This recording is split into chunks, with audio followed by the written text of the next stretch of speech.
So hi everyone, and welcome back to my review of my 100-day project. I had 100 days of found poems this year, so I'm going to review through here now for you, and this one is going to be 21 through to 30, so the next 10 poems in the set. So this poem was on a really small card, and I just put some acrylic paint, and I have some oil pastels around here for the circles, and I just layered my poem up on top here and cut it out. So this one was really simple and quick to do. And then on the back here I have got some collage papers from Robin Marie Smith. This is the Urban Fringe collection that she has, and I have some washi tape on here as well. And I just popped a little bit of white gesso on top here just to make the poem stand out a little bit more against the background because it was quite busy. So this one here is actually an illustration that I took out of my Cranford book, which I'm working with for the project. So they had one or two illustrations in there, so I took out this one and I layered it with some washi tape and just put some paint around it and just had some rough kind of pencil marks here. And this has a stencil here in the background that you can see from Stencil Girl. So I really enjoyed making this one very simple again. Tried to keep this project as simple as I possibly could. So this one here is a magazine image that I found that I really enjoyed looking at, and this one is just some collage of some pieces of paper, some text from a magazine, just some jelly printed pages that I had, and then I popped my poem down here at the side.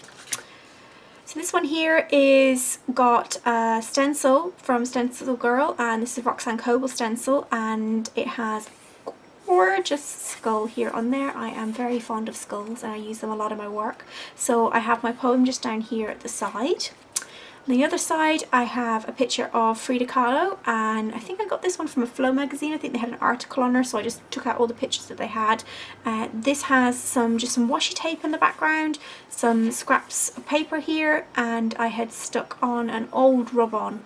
Old meaning like 10 years old, like this is vintage rub-ons here, so it didn't quite rub on as well as I had hoped. I guess because it's so old it's just kind of lost part of its stickiness, but it turned out really well in the end. Actually, the transfer was perfectly imperfect. And then for this one, I really enjoyed making this one. This was a little envelope that I had in my stash for a while, so I decided to just keep it really simple, and I had some text, book text here. This is my poem, it's just one line, and then I have this little vintage girl illustration, and I have some scrap paper and some black gesso just to highlight around here. And on the other side I have some dark blue, I think this is a Payne's grey. I have a little sticker that I've had in my stash for ages, some washi tape, then I have my poem here.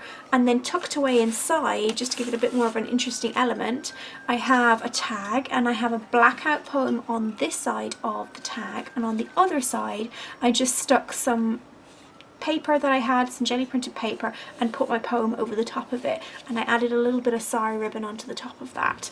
So this just sits inside the little envelope just to give it a bit more of a interesting kind of interactive element to the folder.